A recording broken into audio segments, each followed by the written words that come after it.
მალე რადიო და სატელევიზიო სივრცეში მაუწყებლობას 3 კომპანია დაიწყებს საზოგადოებრივი გამოკითხვისა და პრიორიტეტების განსაზღვრის შემდეგ კომუნიკაციების ეროვნულმა კომისიამ 3 ლიცენზია გასცა. რამდენიმე კომპანიამ კი დამატებით სატელიტზე მაუწყებლობის უფლებაც მოიპოვა.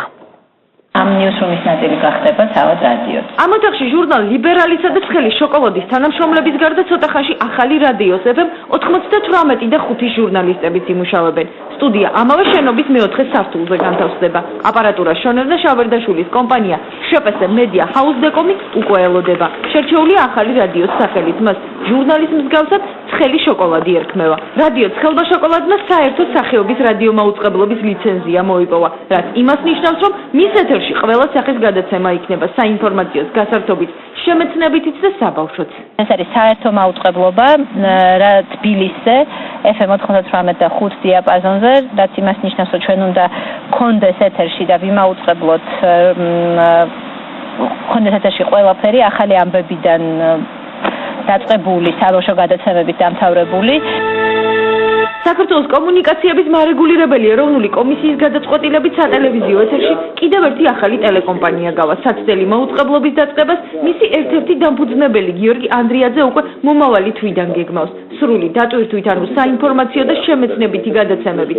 იბერია ეთერში დაახლოებით 3 თვეში დაიწყებს მაუწყებლობას. ჯერჯერობით არ არის გადაწყვეტილი, სად განთავსდება ტელევიზია დირექტორთა საბჭოში, ამ თემაზე მუშაობენ. დისიდენტური ტიპის და კრიტიკული ტიპის ტელევიზია ის ადგილი, რაც ჩვენ საზოგადოებას აქვს, ეს არის საპატიმროები, სოციალური ფონი, ჯარი თუ ასე შემდეგ და აი ამ კუთხით იყო კრიტიკული თავისი გამოსვლებით.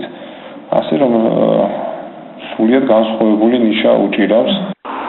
ასევე საერთო სახეობის ტელემაუწყებლობის ლიცენზია მიიღო შპს იგრიკამ, რომლის დამფუძნებელიც ტელეკომპანია მაესტროს დირექტორი და ერთ-ერთი დამფუძნებელი ბაჩო კიკაბიძეა. სამაუწყებლო ლიცენზიების გაცემა კომუნიკაციების ეროვნულმა კომისიამ საზოგადოებრივი აზრის გამოკითხვისა და პრიორიტეტების განსაზღვრის შემდეგ განაახლა. აპრილის შემდეგ კომისიამ უკვე 3 ლიცენზია გასცა. გაცემულია 3 ლიცენზია, აქედან 2 საკაბელო ტელემაუწყებლობისათვის არის გაცემული. ერთი საქართველოს მთელ ტერიტორიაზე, ეს გახლავთ შპს იგრიკა, რომელმაც ეს ლიცენზია წაიღო.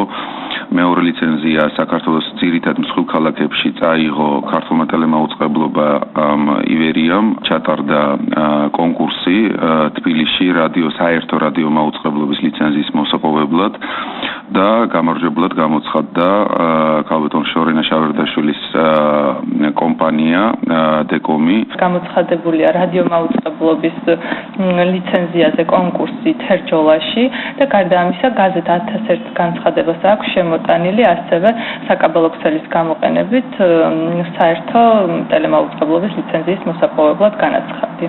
რამდენიმე კომპანიამ სატელიტის მაუწყებლობის ლიცენზიაც მოიპოვა.